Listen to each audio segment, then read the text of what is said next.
All right, give me your favorite sports teams. NBA, Lakers. NFL, Niners, baby. college. UCLA. All right, any other big Sparks, teams? Dodgers, Kings. All right, so like the California package. California basically. package, y'all. California Cali baby all day. All right, today we are talking about, are sports fanships worth it? Whew, let's talk about it.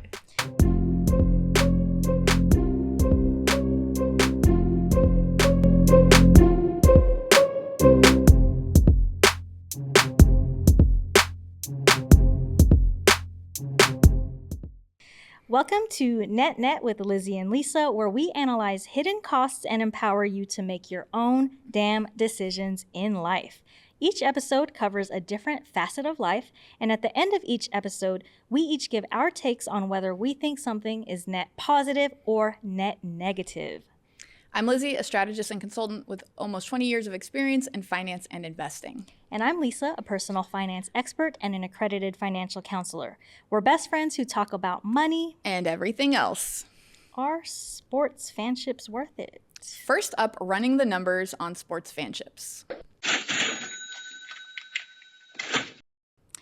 The professional sports industry is a large and fast-growing industry with a global revenue of over $403 billion in 2022, so probably more than that now. Yep. The industry is expected to grow to over 680. Why can't I read numbers? The industry is expected to grow to over $680 billion by 2028. My bad, I can't read numbers. You're good. According to Ipsos polling, 2 in 3 Americans are sports fans. Liz, you gave yourself the easy stat. Wait till the last one. Wait, okay. I did it on purpose. All right. According to a Rolling Stone article on fan data, 41% of fans are already locked into supporting a pro team by the age of 12. This number grows to 62% by the time they reach 17.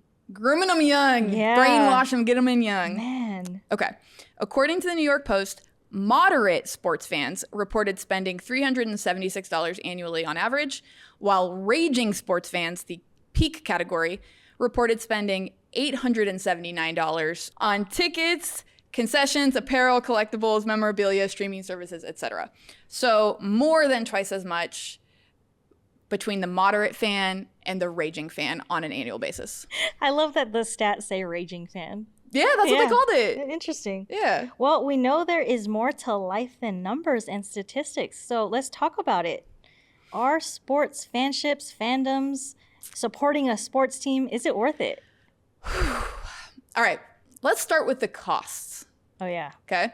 So we talked about the basics of the financial cost, right? That we got some average statistics. You're spending to watch the team, through your TV package. Or live. You're buying tickets. If you're buying tickets, there's transportation, there's parking, there's food, there's everything that comes with that. Yeah. You're buying merch to rep. There's kind of all of these different components of the game of being a fan that have a financial cost, and it can be expensive, bro. Yeah. Like, it is not cheap. Yeah. It's crazy nowadays if you want a jersey, like a professional jersey that's not like a replica, like a real one, you're spending well over $100 or $200. Like, yeah, I bought this one at the end of last season.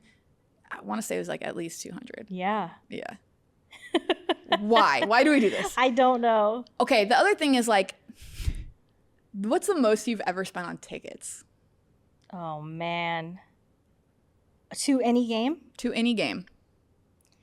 I want to say that I spent like $600 on a playoff basketball game, Warriors Cavs, but I didn't just buy tickets for me. It was also 2 of my closest cousins' birthdays. Okay. And I had a lot of discretionary income at the time. Yeah. So I bought tickets for all of us, 3 of us. At $600 each. It was something like that, Okay. I think. All right. Honestly, knowing you, that's like not as bad as I thought it was going to be. Okay. Throughout the episode, it'll come back to me. Yeah. I've probably spent more. I can't think of it. I actually haven't spent that much. I've had like weird, fortunate situations where like I interned for the Clippers in college, so I got so many NBA tickets for free for years and years after.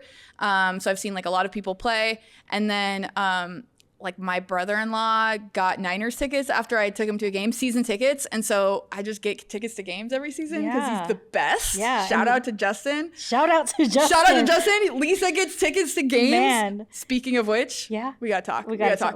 Cool. We got to talk. But yeah, so I haven't actually had to pay that much for that many games.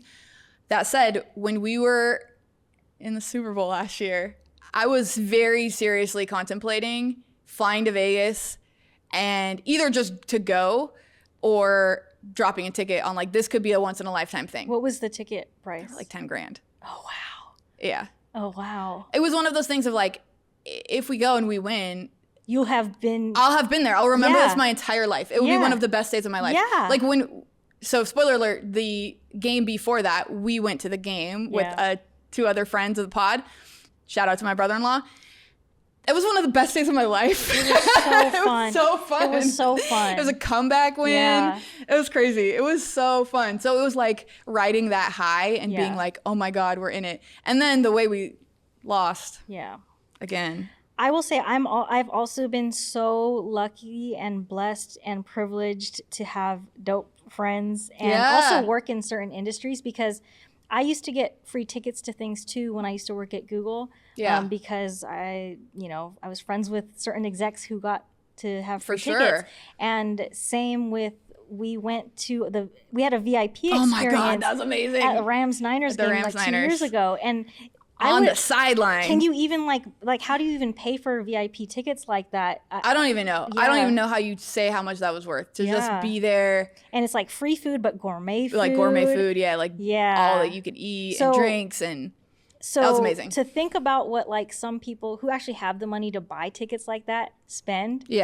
It's crazy. Yeah, for sure. Yeah. We've been really fortunate. We also have another homie who through his work gets Lakers tickets and stuff to like the box where you're sitting there with all the food, and he'll always hook us up. So some of that is, I think, the nature of living and working in LA, where there is a lot of that and being in entertainment and knowing those people, but we've also just been lucky. Yeah. Really but lucky. Then the flip side of that is if you are in certain markets where there's a lot of business and networking done at games, and like it's these huge companies and corporations buying out the boxes and the good seats, then it drives up the prices for everyone else who just want to see a game. It's funny because that reminds me of the Super Bowl when they were saying that, like, I think it was Christian McCaffrey's mom was talking about how expensive it was to even attend as a player's mom because everyone's buying these up, reselling them, etc. Yeah. All right. So tickets are expensive. Yep. Merch is expensive. But then there's also like the other types of costs. All right. We have financial costs. This is an investment. It's a commitment on an annual basis to be a fan. Yeah. What else we got, girl?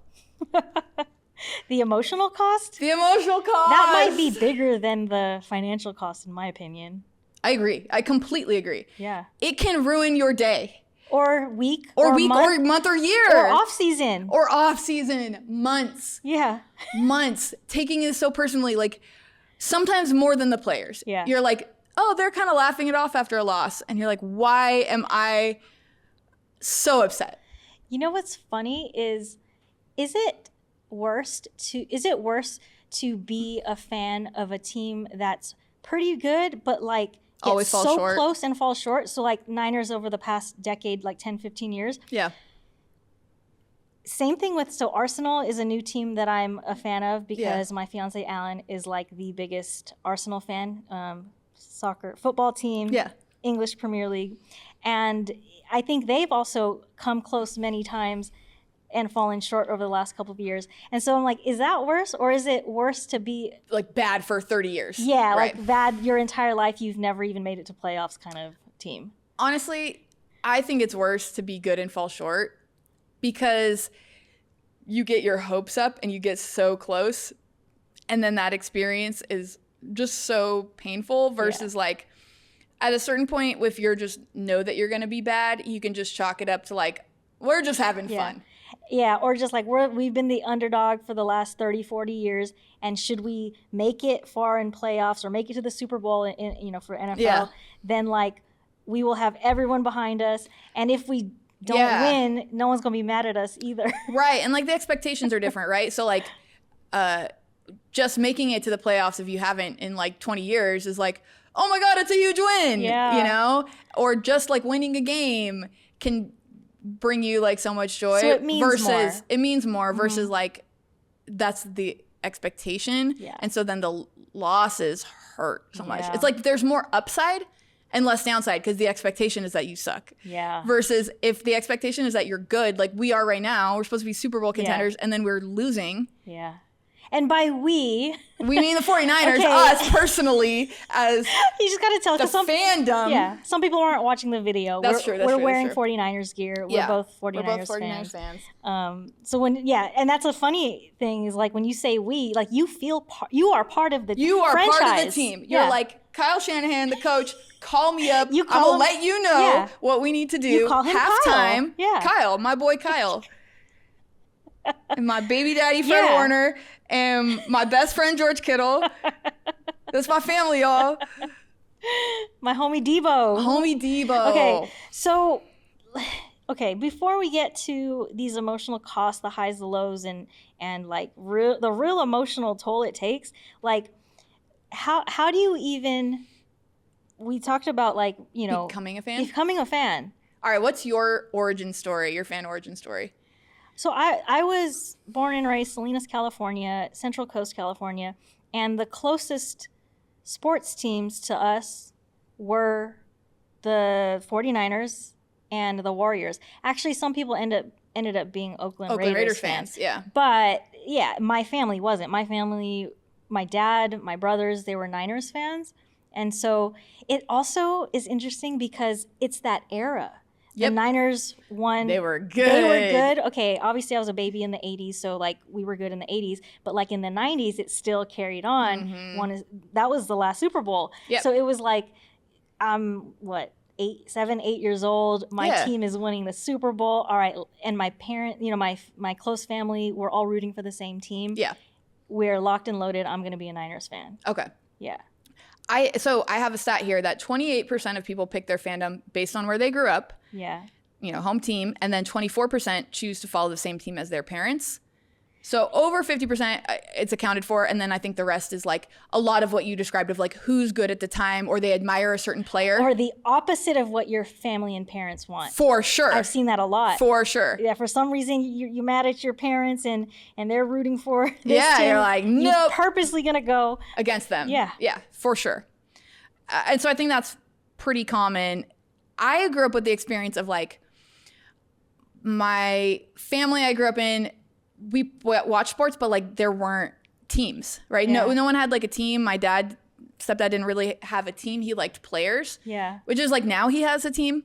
But I was always kind of like, how do you pick? Yeah. And he would always like hate on the home team. He'd be like, I hate homers, fucking homers, because like he'd be like, Lakers fans are just the worst, right? And so I grew up in that environment of like, I don't really have a team. I had players. Yeah. And that's why I almost hesitate when I say the Lakers fan, because I grew up not being a fan of the Lakers. I was a LeBron fan. He's my favorite player.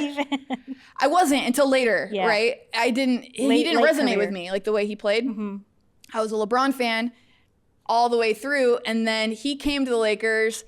I was in a relationship with someone who has the Lakers tattooed on their back. Yeah. And it was just like, all right. I'm rooting for the Lakers. I'm rooting for the Lakers, right? But I'm not as like passionate about it. You're not emotionally tied to them. Not in the same way, no. Yeah. And then similar with the Niners, I didn't have a team. You were a Niners fan. I didn't watch football like that. I always followed it loosely, but I didn't get really into it until I was with this person that they were a Niner fan. And that's like when I really started to get into the game. Mm-hmm. And appreciate it and like learn it and play it. I started playing flag football and like really loved it and loved sharing that with that person. And so just went to and like rooted for the best team. So yeah. Well, actually, my first season that we were trash. Oh, okay. So I was not like a total fair weather fan because I had a season where we were garbage. Okay, all right. You came in during a garbage season. I came in during a garbage season. Yeah. So it just kind of worked out that way, and then I got the team in the breakup. Yep. Yeah. Man, so, I mean, that's one of my teams. And same with NBA for Warriors. Like, that's who, if you were in the Bay Area or adjacent to that area, you were a fan, but like for the longest time we were trash.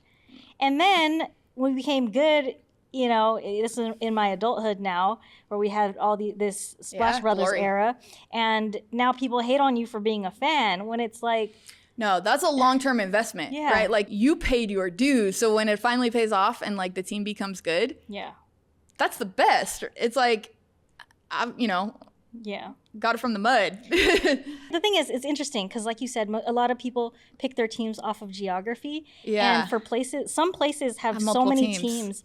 and in other places, like some states don't even have a team. I know. It's crazy. We got an embarrassment of riches here in LA. Yeah.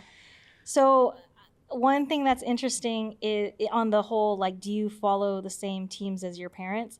Is my nephew, he is a 49ers fan. Mm-hmm. His dad is not. His dad is a Colts fan. And then he is also an Arsenal fan, Yeah. which is great. It like aligns with me so cool. and Alan. I was curious as to like where did this come from, and I think it's his friends at school. Like and they live in Northern California, Sure. so that's the environment. And then what I've been Auntie. doing every year, you got your auntie every Christmas giving you some piece of Niners gear or something like that, and you're proud to wear it. For sure. Yeah. So I think I've solidified him. He's like 9 years old right now. I think it's set in stone. If he were to change, I'd be disappointed. Yeah, locked in. That's locked in for sure. Yeah. Okay, so there are different ways that you can become a fan of a team. And it could happen early in your childhood. Sometimes it could happen later. Later in life. But like you have this emotional tie. You have this emotional tie. Yeah, it is an investment. It's the weirdest thing. Oh my God, this is story time. Story This is time. really funny. So I have 4 brothers. My older brother, Evan, grew up playing like traditional sports and then kind of lost interest in it. Like, he played football, basketball, and then like got into surfing and different stuff. And now, like to this day, he's like really more into like martial arts and whatever. But during the pandemic, at one point, he's not a social media person, but he posted on Facebook, I can't think of anything more pointless than sports championships. And the hilarious part is, like, if you know my brother, it was probably like not something he felt very passionate about at all. It was just like a one-off comment. Yeah. But my boyfriend at the time and my stepdad, who are very similar, both saw this and were privately stewing over it. So offended and mad and like making these fake arguments in their head of how to rebut his opinion that it was stupid. And then they both realized that each other was feeling the same way. And it like became this big thing and like a joke in our family. Like, how dare you say this thing that means everything to me is useless and pointless. Yeah. But it's interesting because they're, you know, what did we say? 2 in 3 Americans are sports fans. That 1 in 3 is still a big chunk of people. Yeah. And that 1 in 3 who don't care for sports, I don't blame them. Like they're interested in music. They have other things they're interested in. They just don't get the competitive nature of like people tackling each other over a ball and it's things just like not that. captivating to them. Yeah. Or I think there's people who are very casual fans who, like, if something's on, they'll watch it. Yeah. That's kind of how I was. Like, there was always sports on in my house, so I was always paying attention to it, but I didn't follow it. I didn't read about it. I didn't really give a shit who won or lost, you know? So I think there's a lot of that too that's like a very casual observer. But that's interesting though, because then you have some people in your family who are completely detached from the emotional tie of it, and you have some that are so deeply entrenched in the emotions of sports is like, with my mom, my younger brother, and my stepdad, sports is like 90% of our conversations. We went to dinner on Saturday for my younger brother's birthday. The entire time, it's this restaurant we go to regularly where we know the bartender and we sit at the bar. And he walked in and he's like, all right, so what are we debating today? Because last time we were debating who is your top 10 NBA players of all time. And there's, sports in the bar, and we're talking about is sports. And that's cool. Like, I love sharing that with them. The part where it gets bad is that they like different teams than me. And they will talk so much shit to me when the Eagles play the Niners, or the Eagles are better, or whatever, the Lakers, anything that's happening. It's not pleasant to watch a game with them because of the amount that they talk. And or like in the Super Bowl, oh my God, when we're imploding, and was that 2019 Super Bowl?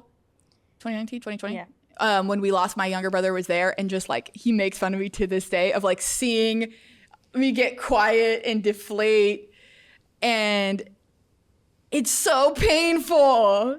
So this emotional cost, that's what I'm saying. It's highs and lows. It's like you feel it's like it's an abusive relationship, man. Right. Well, okay, before we get to the abusive relationship, it's like what we were talking about on our episode on collecting stuff. It's like it's something you do because you enjoy it. It makes you feel good. There's a community around it. You're a part of something. You're a part of something. It's something to follow and to be invested in and to care about and have enthusiasm about. But can it consume your life? Absolutely. Absolutely. For sure. And like, you know, there's levels to this, right? So like, I think you and I are not even close to like the level of super fans that some people are. And still, for both of us, there's times where I'm like, I just got to let this go. Yeah. Well, I'll be honest. So like the last 2 NBA seasons, and so for context, like I know we're leaving out a whole bunch. There's so many sports out there. We're leaving out easiest for us to talk about football because we're both bigger football fans than any other sport. And we talk a lot about basketball and NBA and WNBA because we both play basketball. Yeah. But yeah, I love watching all sports. For sure. But I will say that the last 2 or 3 seasons for NBA, I've pretty much skipped out on watching until playoffs. Yeah. And for NFL, I do watch on Sundays. I'll dedicate that to watching NFL. Except I'm right now like middle of studying for an exam, so like I can't give up a whole Sunday and not study. Yeah. And so the time. There's so many games on, and then if you watch games, when are you going to have time to binge watch TV shows and like Netflix? It's like time is a huge cost. It is like a time factor and lifestyle choice. Like if you're a football fan, right? Like we have a friend, we play a Sunday basketball league and they're like, it's football season, I'm not playing. Yeah, he's resting this season. I think he has an injury too, but he also, I think he goes to Rams games. And he has season tickets. Yeah, he has season tickets. And he's like, I don't want to miss Sunday football. And it's a lifestyle thing. Yeah. It's something that you look forward to for all off season, but it is a big time suck. And like, this hasn't been my personal experience. I try my best to watch games, but I actually haven't watched the last 3 weeks because of just not being in a situation where I could really. Yeah. And I don't love that, but it is what it is. But I know people and have dated people where their like life will revolve around the schedule. Yeah. And to where it becomes like probably a social problem. It affects their relationships because they're not willing to compromise on that. And that's challenging, right? Because if it's something that's important to you and it's a hobby and you're interested in it, and 3 hours out of the week or something, that's not unreasonable. Yeah. But at the same time, like being that rigid can cause some turmoil, especially if you have someone in your life or friends or family or partner or whatever that doesn't understand it. Yeah. Well, I know a couple where like, you know, the guy is super, super into sports and the partner, she's not at all. And then it's just like, there's this kind of like magical month or 2 in like July and August where there's less sports. Like there's still baseball and, you know, other things. The dead but zone. It's kind of more dead. The lull. So it's like, okay, you get to spend more quality time during those months. It's real. That's real. It affects relationships. Yeah. For sure.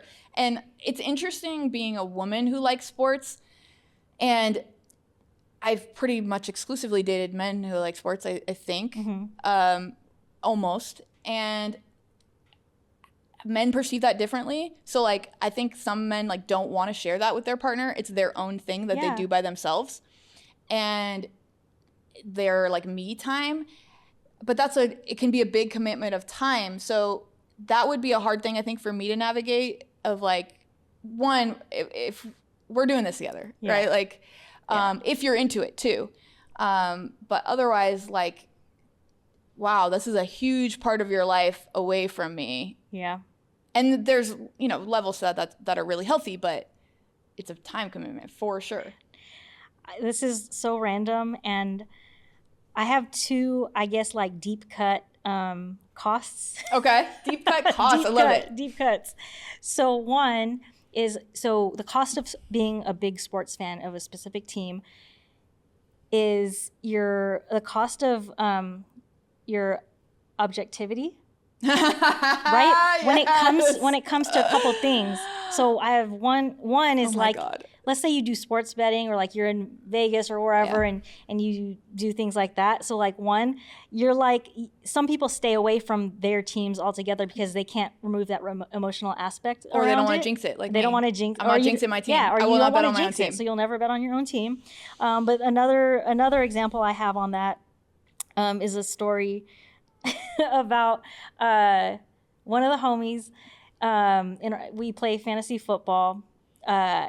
He had a slump of like always being last place for a couple years in a row. This was like 10 years ago. And like, I would always make fun of him because he would always pick up like all the players from like the Dallas Cowboys. And I'm like, I don't think you can win, especially if like the Cowboys aren't doing that great, because they're basically like fantasy, you get points scored based on how well the players do. And not all players aren't, even if they're great. Yeah. There's they're not a all limited number score. of snaps. Like and yards and touchdowns. Like you can't have eight players on one team are going to ball out so every like, week. oh my God, like, because you're so deep, you love your team and you believe in them so much. So you pick these players to be on your fantasy squad. Because on fantasy, if you're not familiar with it, you get to pick players from all the teams to make like basically your super team. Yeah. But like if you're picking all players from your own team because you're being subjective about it, then you might be shooting yourself in the foot. Oh yeah, for sure. Well, and I think even just the cost of being objective and rational in general, of like having arguments where you're so biased and like other people can see it, but you lose any sense of objectivity and it's so emotional. Yeah.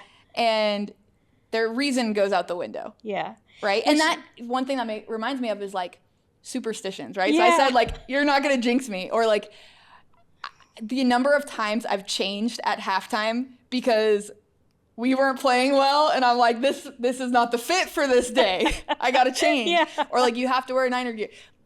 I cannot act like it didn't cross my mind that we lost and I wasn't wearing Niner gear. So you can't not wear it again, especially if we make it to the Super Bowl. Exactly. It's your fault. Yeah. Or this was my favorite story, when we were at this playoff game and we were down.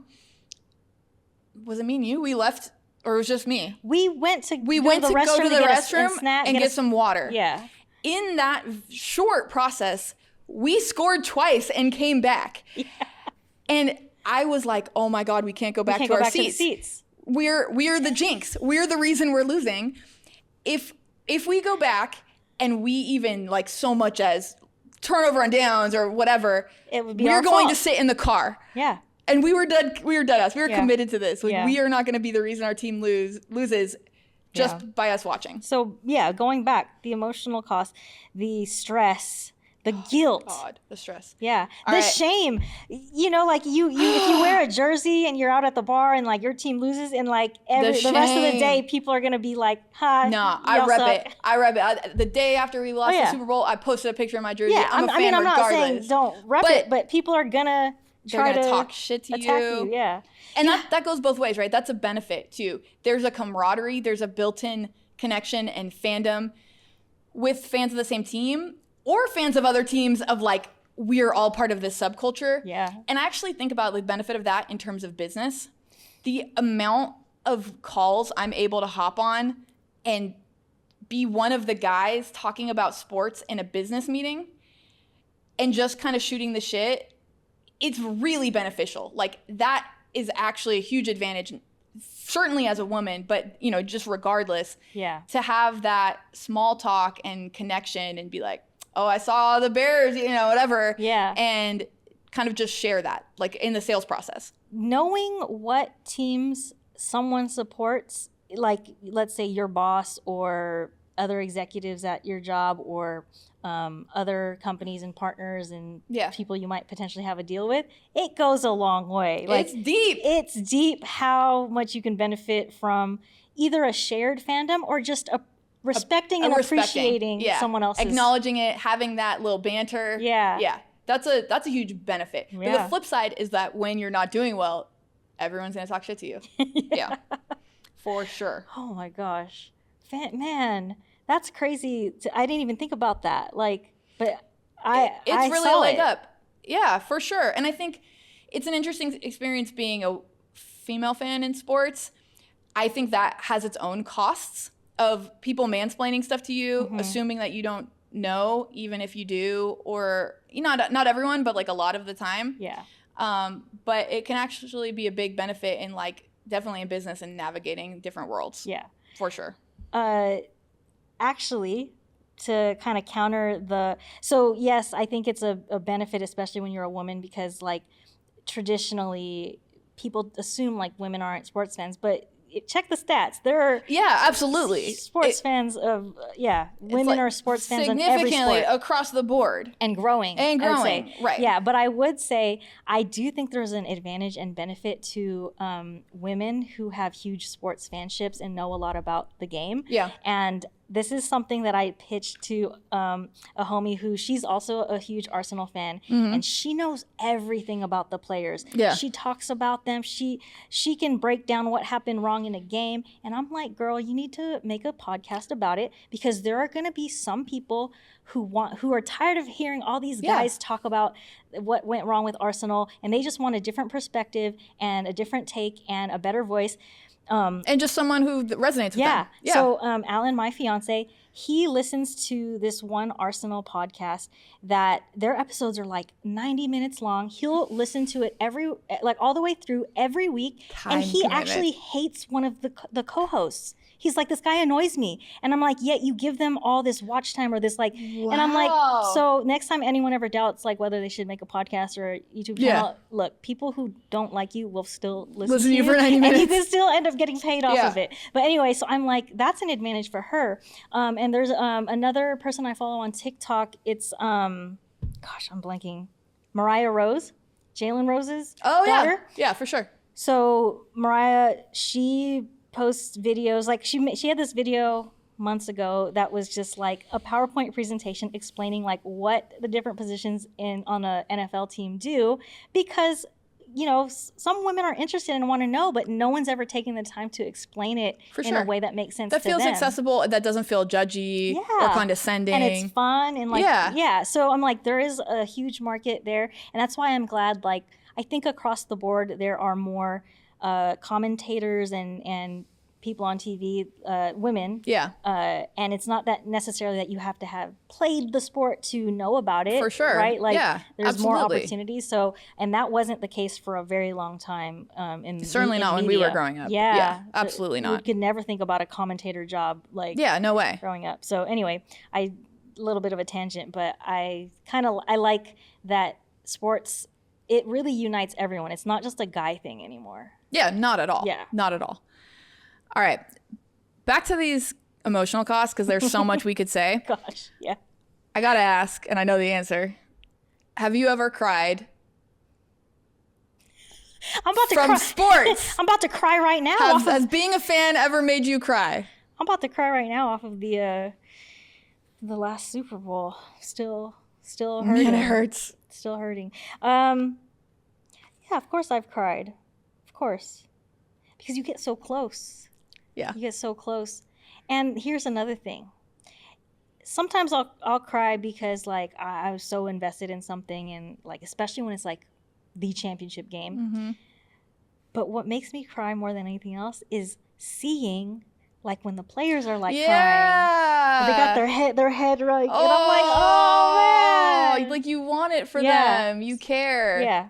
Okay, that reminds me of something that's kind of a tangent. What? And by the way, I have a great picture of you crying after a game that I might have to throw in. I've told this story before because it's related to you meeting out or dating Alan. But anyway, the negativity that you feel when you hate another team or another player that is irrational, like hating the Cowboys, hating Nick Sirianni because he's got a punchable face, like, just hating people. But one thing I've realized over the past few years that's just kind of funny is like there's a show called Hard Knocks that like introduces you to a team in their preseason, and you get to know people you wouldn't otherwise know. And just like anything else, it humanizes them. Yeah. Right. And so like watching the Dallas Cowboys on that, who I've just hated forever. And I'm like, shit, I actually kind of like them. Right. Because they're just normal people. And it's a weird thing to have like this arbitrary hate made up, and hate I use loosely. Right. Yeah. But like some people don't use it loosely. Yeah. They actually hate. Yeah. But this like negative energy based on nothing. You don't know these people. It's silly, and yet we like harbor these feelings. Well, I will say that's how I used to feel about LeBron. And then over the years, like, you follow him a little bit more. You get to know him outside of the basketball court. Like, I might not like, how he flops or used to flop a lot, whatever. Yeah. But over the years, you get to know them kind of as a person, like whatever they share publicly. And like, it humanizes them. You like them. So it is like like it's not from a actual place of hate and disliking someone as a human being. It's literally like for the love of the game. Right. Why you and putting hate them in a box that they're different Yeah. than what you like, which is, I think, a lesson for anything in life is like once you actually get to know someone, usually you find a lot of commonality. Yeah. Wait, so what is this picture of me you have? Of me crying? When UCLA lost to Gonzaga. I remember.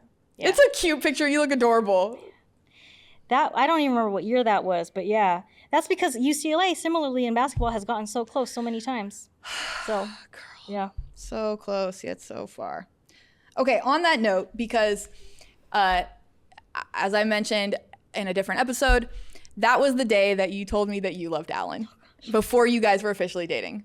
And so I will never forget that. And then obviously he was not a American football fan, basketball fan. You were not an Arsenal fan. How has sports fandom affected dating for you? Oh, man. So, I mean, you said, too, that you've always dated people who are into sports or whatever. I think similar for me because it's such a big part of my life. It was interesting that Alan and I don't like the same sports, but over time, we've gotten to like each other's teams. Yeah. So, yeah. I had always thought, even very recently, I don't think I could date someone that's not interested in sports. Yeah. Because it is a big part of my life, right? Like a way that I spend my time. It's something I'm passionate about. It's something like that I share with my family so much. However, I recently dated someone who was not into like professional sports like that, more different sports. And I didn't care at all. Now, maybe eventually it could have like been an issue or something. Yeah, like but lifestyle-wise, what would you... Lifestyle-wise, but yeah, like at face value, I was like, that's not what's important. Yeah. So that was interesting. Yeah. All right, 20 cents? Whew, let's do it. All right, 20 cents is the segment of the show where both Lizzy and myself, Lissa, get 60 seconds to give our 2 cents on today's topic, whether it is a net positive or a net negative. Where does 20 cents come from? Because you get the opinion of 2 dimes, y'all. All right, today we are talking about sports fanships. 60 seconds on the clock. Are sports fanships worth it? Duh. It is a no-brainer for me. Yeah. For me, personally. Even the pain, the heartache, blood, sweat, and tears. It's fun. It's something to give a shit about. That's additive to a Monday night, a Thursday, a random day. Yeah. It's just adds another layer of something special into my life. Yeah. It's something I share with my closest friends and my family. And even like the pain and the financial cost is worth it for those highs. Yeah. And just the experience of being a part of something. So for me, it is no brainer. They are worth it. All right. What about you? Are sports fanships worth it? Quickest one ever, but yes, net positive. But same reasons as you, like, I think if I didn't grow up with it, I'd feel differently, but because I did, and I've grown those emotional ties over the years, and I love the aspect of hanging out with friends. Like, hanging out with friends watching a game of something is so much, I'd say, more social than, like, watching a TV show, because you get to talk in between it and, like, have conversations, in between plays. Like, you don't have to, like, necessarily be listening to the screen. Or same thing with going to a game. It's, like, such a great experience to feel the energy. Yeah. So yeah, I think it's worth it. I don't spend a ton on it like I used to. Yeah. It's like if I buy one jersey, I'm not gonna get rid of it. I'm gonna have it until it For rips. life. Yeah, for life. So Right? Yeah. net positive. Whew. Net positive. Yeah. So, but that's what we think. We don't judge y'all if you don't like sports, but if you want to join us, the right squad, us. 49ers. Let's go. So that is what we think at this moment in time. I'm pretty sure mine will stay the same forever. For life, baby. For life. But what do you think? Are sports fanships worth it? Hit us up. Let us know what you think. DM us on Instagram at NetNetPodcast or email us at hi@netnetpodcast.com. And if you want to follow us individually, here's where you can find us. I'm at Wealth for Women of Color on TikTok, YouTube, and Instagram. And you can follow me at live_well_Lizzy on Instagram and TikTok. All references, statistics, and resources mentioned can be found in our show notes. This podcast is for educational, informational, and entertainment purposes only and should not be constituted as financial advice. Remember to always do your own research, consult a professional as needed, and feel empowered to make your own damn decisions.